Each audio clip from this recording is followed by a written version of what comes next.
I am Greg Searls. I'm the Executive Director for the Counseling Compact. I'm the first Executive Director for the Counseling Compact, and I started this role in January of 2024.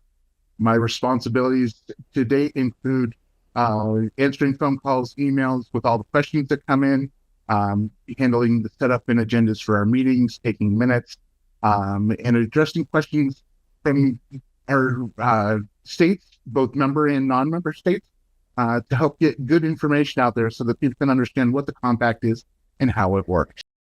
The compact is designed to help counselors to be able to obtain a privilege to practice in a non-member state. Currently, there's individual state licensures or reciprocity and endorsement avenues that counselors can use to obtain that ability to practice in their state. The compact is designed to ease that process and require less documentation from someone that wishes to have a privilege to practice in another state so that they can offer a continuity of care or maybe even specialty services that aren't available to that person in their own jurisdiction by paying a fee to the compact and to the state where they wish to practice, and hopefully obtain that privilege in a much more expedited manner so that maybe even within a day or two, they would have that privilege to practice to a clinician or to a client in another. Compact Commission is comprised of a delegate from each of the member states, and that delegate is appointed by the state licensing board or agency to serve as their representative to the Compact Commission. Each state gets one representative, no matter how many licensees they have in the state. Each state has equal representation in that matter. And the commission is tasked through the model legislation of the compact to do certain functions, such as the day-to-day operations, and establishing an executive committee to make the choice for that. And then the executive committee also has established other committees, such as the finance committee, the rules committee, the compliance committee, and elections committee, to help with the day-to-day processes and oversight of those special tasks of the commission. And so through the legislative language, those committees do their required job, and they can only do what's allowed in the language of the compact. They can't go outside the compact language to create rules that they may want to. Those delegates, we're required as a full commission to meet at least once a year. Currently, we are meeting at least once, more like 2 or 3 times a year, because we're in the development process and have so many rules to adopt and policies to create to make all of this happen. Let me also remind everyone that those committees meet on a monthly basis outside of those required annual meetings or quarterly meetings that we may face, that most of the committees meet for an hour to 90 minutes on a monthly basis to work on that. And all of our commissioners are volunteers. There's no paid delegates to this. The only employee of the commission at this time is myself. And so there's a lot of volunteer hours that go into making this happen. All of our meetings are public. They're noticed on our website at least 7 days in advance, along with an agenda and appropriate documents to share at that time that the committee will be considering. And part of the agenda does include a public comment period as time allows. Sometimes our meetings get a little long, so that can be shortened, but that's the necessity of the business for them to do. We've also extended meetings to allow for additional public comment as well. But it's important for the public to be involved and hear their input, although the commission and the delegates are the ones that have the final votes in the matter. Delegates are chosen by the state licensing board or licensing agency. They are the ones that elect that person to the position to serve as long as the state wishes to have them serve. There are no terms or term limits at this time, although the commission does have the ability to set those. However, it's important to allow the states to have someone that is willing to represent them and be involved and understand the process for as long as they feel is appropriate. It's more on the state to determine that than it is the commission themselves. The state can also elect an alternate temporary representative that in the case that the delegate cannot serve, the temporary can take their place during our commission meetings. The alternates would not take their place if they serve on a committee, such as the executive committee. They don't have the ability to replace them to a spot that is a voting position on a committee and serve in that role. They can only represent their own state at the full commission level. But it's taken a lot of effort by everyone involved. That includes the American Counseling Association, who was vital in bringing this draft legislation forward, as well as providing funding to assist this project in getting going. The Council of State Governments, who assisted in the drafting of the language. The Council of State Governments has been involved in a lot of compacts to this point. If I remember right, the number is over 20 now that they've helped draft in for various professions. And so then their work, along with then the state boards, the state associations, NBCC, all working together. While the compact will not solve those issues, it will assist in especially allowing the continuity of care. As we realized during the recent pandemic, we have a very mobile society. And as people move from state to state, they fall under a different jurisdiction. And for a counselor to be able to continue to see that client and for that client not to have to go back to square one with a new counselor is very, very important for that continuity of care and to address their mental issues in a timely fashion so that they can receive the help that they need. So it's all those helping bring it together. And then the volunteers from the states that are now member states to continue to move this forward and work hard. We are working in conjunction with the Audiology, Speech Language Pathology Counseling Compact and the Occupational Therapy Compact to develop our database and website. So without their assistance as well, we wouldn't be as far as we are today. A lot of people think that, we should have been issuing privileges by now. But when we look at other compacts such as nursing and physical therapy, they were 7 to 9 years from concept to actually issuing either privileges or that multi-state license. So the fact that we're only at the end of year 3 or 4 at this point is actually very amazing how far we are, and to think that we're probably within a year from issuing our first privileges to allow people to practice across state lines. Get the question of when privileges will be issued every day. And we understand that. Clinicians want to use this because they understand that it's going to be an avenue to assist them in their ability to practice. Because we're developing a database and website system from the ground up, and none of the other compacts have had to do that. They already had a database in place to be able to use from, and then just had to adapt that to be able to use the multi-state license or privilege to practice. So for us to be starting from the ground up and moving forward and to be where we're at, we think we're at a good pace. At this point, our estimates are later in 2025 to be able to issue that, probably late summer, early fall for that to happen. But when we go live, understand that not all states will go live at the same time either. All 37 or 38 members, whatever it may be at that point, will not go live at the same time. Just because of the volume of data that we have to have and ensuring that states are in compliance with all the requirements, including the federal background check that they have to have, and for the database to have that information and share that information, it will take some time to unload all of the jurisdictions. Set up for someone to obtain a privilege to practice is going to be two-part. There will be an administrative fee that will be paid directly to the compact, as well as a state fee. The administrative fee at this point has been recommended by the Finance Committee to the full commission to be $30 per privilege request. The state fees will vary from state to state. The only state that we've had tell us at this point what their expected fee need to be is Ohio, and they believe theirs will be set at $25. But they have to enact that into rules, so that could change as well at this point.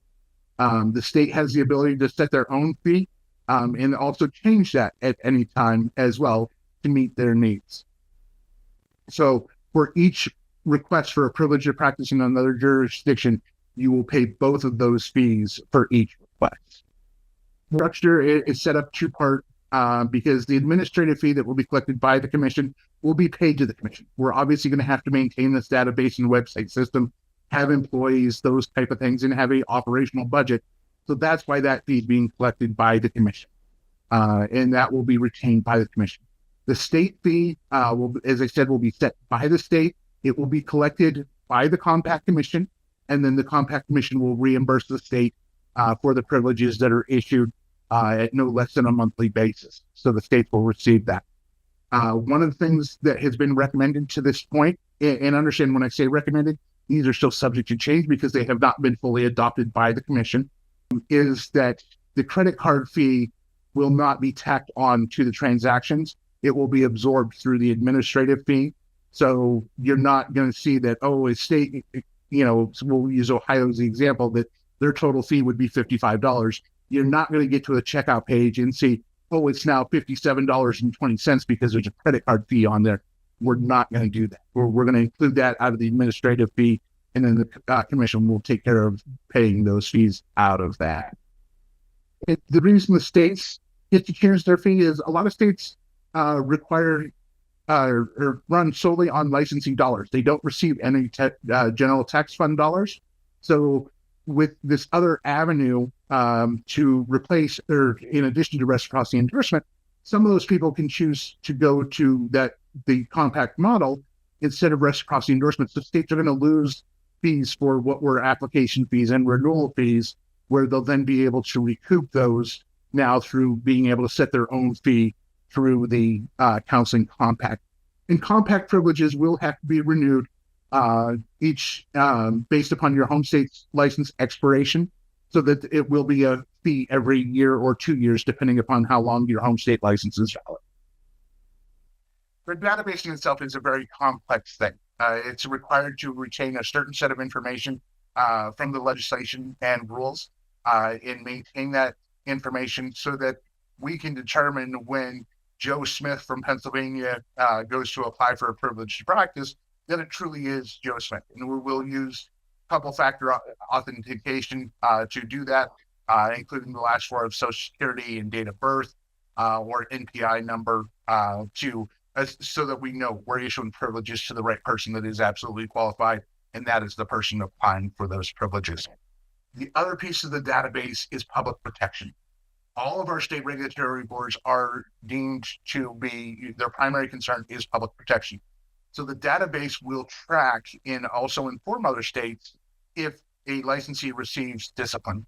The home state will upload that information, a home state or remote state will upload disciplinary information to the database, which will trigger an alert to the other states where that person holds a license or privilege, so that they can also look at that infraction and see if it's possibly a violation in their state, and whether more disciplinary action should be necessary to remove their privileges or even possibly affect their home state license. So that public protection piece is key to this database and ensuring that we get that information back and forth in a timely manner to the states, so that people know that they're meeting with well-credentialed and safe people when they're receiving services via telehealth. And part of the reason we're working with the speech language pathology and audiology compact, as well as occupational therapy, is they're the same models as far as a privilege to practice model instead of a multi-state license. So the building of it is pretty identical, and their information required, their data set requirements were the same as well. So it was easier to have three of us going on one large project instead of three different smaller projects being handled. It keeps the cost down for the compact because we are receiving funding through agencies such as ACA and NBCC for our operational expenses at this time, and we want to be fiscally responsible with that with those funds. And so it also allows the different agencies to interact with each other and have good, thoughtful discussion on what the necessities are of the database and how our rules are the same or maybe even a little bit different, and things need to be handled for different compacts, to make sure that we have all the information in there when we go live, so that 6 months down the road we're not going, ooh, we messed this up, we got to just shut down until we get this fixed. We want to have a very good product when we go live. Participate in the compact, even if they were licensed long ago, where the standards for licensure were different. We know that the states have progressed from a 48 to a 68-hour master's degree as part of the requirements. And the idea of the compact is not to exclude anyone that's been licensed and practicing in a safe and competent manner for a long time. We wanted to include those people as well. So the rules committee got together and created a legacy licensing rule. People have probably heard it called a grandfathering or grandparenting clause in the past. The proper term now is legacy licensing. So that's how you'll see it referred to in our documentation. And so that anyone that was licensed as an LPC, as defined in the compact language, because states use the different terminologies. So it's the LPC is based upon the scope of practice more than the title from state to state. So that anyone that is licensed as an LPC or equivalent at the time the compact was adopted in their state would be eligible for a privilege to practice under the compact. So you've been licensed for 20 years, you've only have that 48 hours. Yes, you're welcome to participate in the compact. We're going to include you in that process. Licensing in good standing is key to being able to participate in the compact. Currently, 16 of our member states require a jurisprudence exam or some kind of video or attestation to the jurisprudence examination to be able to obtain a license. And they will have to continue to do that if they wish to obtain a privilege in those 16 states and additional states as they join in. A list of those states that require jurisprudence exam are found on our website under the counseling map drop or the compact map drop down so that you can see what the 16 states are at this point that require that jurisprudence exam. There may be additional fees for the jurisprudence exam, and that will be handled on a state level and to the state and not through the compact. We will not be a part of the jurisprudence exam. And many people don't understand what a jurisprudence exam is. And a jurisprudence exam is an examination on that state's rules and regulations specific to that state that you have to pass in order to obtain a license. So it could be some ethical questions and questions on their own regulations. For example, Colorado requires a jurisprudence exam. So when you go to take that jurisprudence exam, you're only answering to Colorado's rules and regulations and not what maybe is different in your state. You have to answer appropriate to the state where the jurisprudence exam applies to. To participate in the compact, a licensee must have passed either the NCE or the NCMHCE or the CRCC examination as part of their initial licensure application process to their state. And the reason those three examinations were chosen is because those are the three exams that the member states currently use as part of their licensure. Not all the states use all three exams. Some use one, some use two, some have the ability for all three. So we wanted to be, once again, inclusive of those that have already been practicing in a safe and competent manner for them to be able to join into the compact.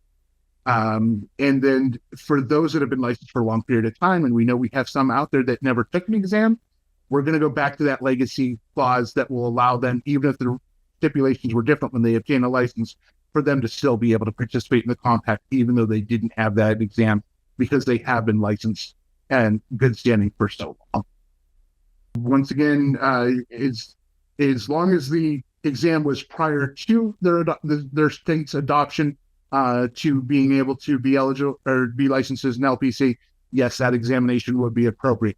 If they now took if their state has adopted, they're one of our member states, and currently here in 2024, they take a different exam and their state issues a license as an LPC, they would not be eligible. And I'll use the example, though they're not currently a member state, the state of Pennsylvania allows music therapists and art therapists that take the art and music therapy exams to be licensed as LPCs in Pennsylvania. So if Pennsylvania becomes a member state, even though those people would be licensed as an LPC in Pennsylvania, they would not be, if they receive their license after the adoption of the compact language in Pennsylvania, they would not be able to be a part of the compact. And it will be up to the member state to determine that and keep track of that as to whether those people are eligible for the compact or not. If you live in a member or in a non-member compact state and wish to assist in getting that legislation passed in your state, my first advice to you is reach out to your professional licensing association in your state, or if you've got a OMCA branch in your state, reach out to those associations, see what efforts are already being made for those associations. Chances are they're already talking to legislators and have lobbyists that are working with legislators to try to get these bills passed.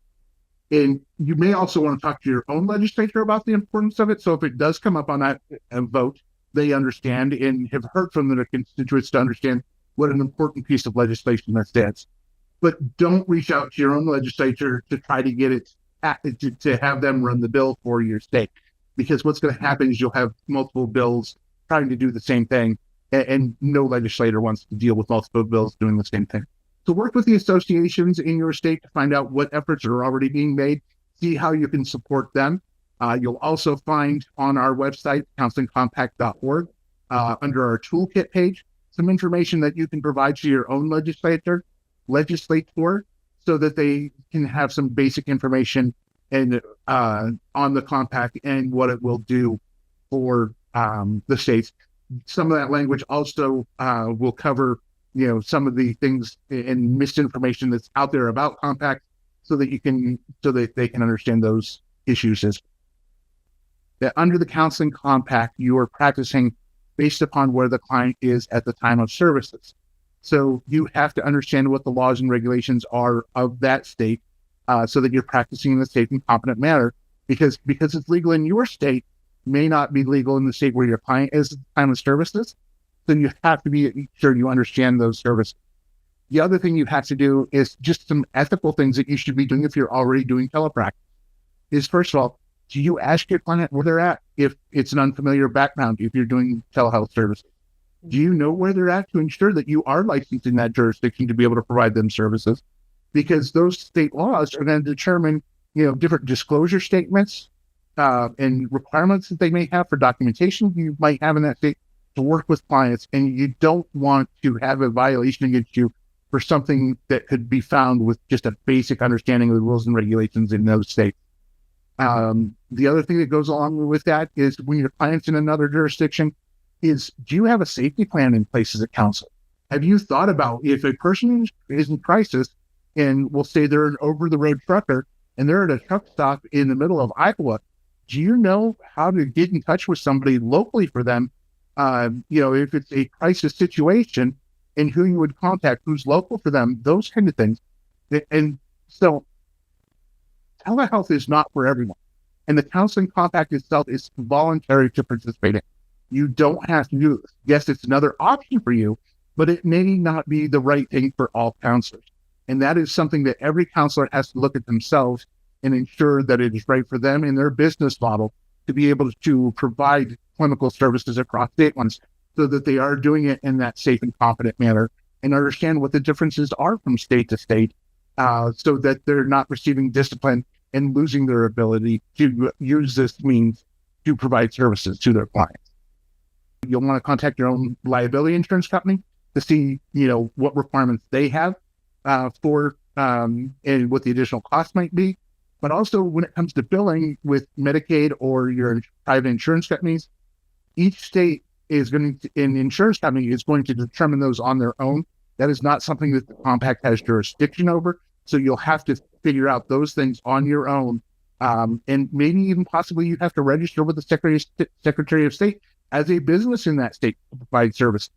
Those are all things that you need to look at as a counselor before you begin practicing in another jurisdiction. If you're going to practice in 5 states, you have to understand 5 states sets of rules and regulations and deal with 5 sets of, insurance handlings and Medicaid handling and all those things. It's going to be a very complex and timely thing in my mind for clinicians to start this up. Once they get going and have that established, then we're talking an easier process. But the easier ability to get this set up, it's going to take some time and effort on their part. The biggest myth that is out there, it comes at the legislative level as states are looking to pass the compact commission language. And that's the fact that a state will lose their sovereignty over the profession of counseling if they join the compact. There's the fear out there that because the compact commission has the rulemaking ability, that the rule committee and then commission could then adopt a rule to change the scope of practice in their state. So something that could be outlawed in their state. The big ones are gender affirming care, reproductive therapy, things like that are allowed in some states and aren't allowed in some states. There's the fear that the state itself or the commission could adopt a rule to say, you have to allow everything to be done in your state. We do not have that power in the legislation. That we only have the set powers to create rules on specific things in that language, and to change the scope of practice in a state is not one of them. We've started to address the other big myth with fees now that we're starting to get those established. because there was a worry, because the compact language does allow the commission to assess an annual fee to a state licensing board to help pay for the annual cost of the commission.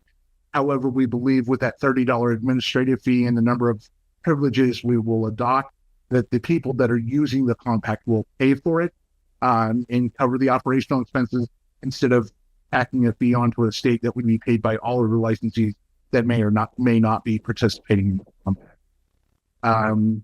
Those are probably the two big myths right now. And then, of course, the myth that, the compact's been adopted, we can start using it. No, you can't. We have not issued a single privilege to practice. And as I said earlier, that won't happen until sometime later in 2025. One thing to that, actually, they brought up something. The licensees have to understand as well that this is a privilege to practice model, not a multi-state license. So just because they're a member of compact and live in a compact state doesn't mean they can practice with people in all the other jurisdictions. They have to apply for the privilege and be granted the privilege in a jurisdiction to be providing services. It's just not an automatic thing because you have a license in a member state. You can stay up to date with the progress of the compact by going to our website, counselingcompact.org. Sometime in the near future, we'll be making a transition to counselingcompact.gov. But if you go to the counselingcompact.org, it will transition you to the Gov site once we make that transition. And we'll be posting updates there. There's also a secondary website that's been developed to show the progress of the build of the database and website, and that is compactconnect.org. And that will allow you to go in, get some basic information about the database, and then we'll be posting videos as different pieces of the website or the database and website are built to show you how it's going to operate once it does go live. And understand, we're still in the infancy of that. So the videos that are on there currently here in the start of November of 2024, they're very basic videos. But as we move forward, those videos will become more complex and more explanative as what the process becomes. We do not currently offer a mailing list. That's, once again, from the financial point, we don't have the finances to maintain a mailing list. That a mailing list is going to cost us almost $500 a month to maintain because of the number of requests that were on that mailing list from when there was interim executive director and secretariat for it. We decided as a commission that it wasn't fiscally responsible to maintain that mailing list for one or two notices, a month or every other month at this time. Once we become operational, we may go back to that, but that's something the commission will look at. Funding for the Counseling Compact has been accomplished through generous donations from ACA, the American Counseling Association, as well as NBCC, the National Board for Certified Counselors. And it's those funds that have allowed us to move forward with this project to make it another avenue for licensees to receive and have the ability to practice across state lines. Participate and have a voice with the commission through any of the meetings of the commission, whether it's a full commission meeting or a committee meeting of the commission, all of which are posted to our website at counselingcompact.org. On the meeting page, each committee has its own separate page and a link that is provided 7 days prior to the meeting, as well as an agenda. And you can also review previous minutes from that committee on those pages as well. There's a portion of each of the meetings that allows a public member to provide comments or questions to the committee or commission. And while don't have a final say in the vote of the commission and committees are more than welcome to listen to the public. But it is ultimately the responsibility of the delegates that are appointed by their own member board and state to participate in the compact and make the decisions. 4 ex officio members that serve on the executive committee for the Counseling Compact. There's 7 appointed positions that are taken up by the delegates and are elected by the delegates, and that includes the chair, vice chair, secretary, treasurer, and then 3 members at law. In addition to that, the Compact Commission has 4 ex officio members that serve on the executive committee in an advisory role. While they do not have voting rights, they do have the ability to participate in the conversations and make recommendations. And the 4 ex officio members that were chosen were 4 organizations that work with the counseling profession on a regular basis and have influence in those areas. And so that's why they were chosen. And the 4 ex officio representatives currently represent ACA, the American Counseling Association, NBCC, the National Board for Certified Counselors, AASCB, the American Association of State Counseling Boards, and then also ANCA, the American Mental Health Counselor Association. And so there's one person from each of those 4 organizations that serves on the executive committee in a voluntary role as well, to help bring forward issues from their organizations that may arise and help the executive committee understand and work towards informing them for good, thoughtful decisions. Please visit the website, counselingcompact.org, for updates. You'll also find our contact information there, a phone number and an email address. As I said, currently I'm the only employee, so if you send an email or a phone, you're going to get something back from me personally, so that you're getting good quality information. Please come to the source so that you're getting the good information, that's the right information, so that we're sharing that information across the states.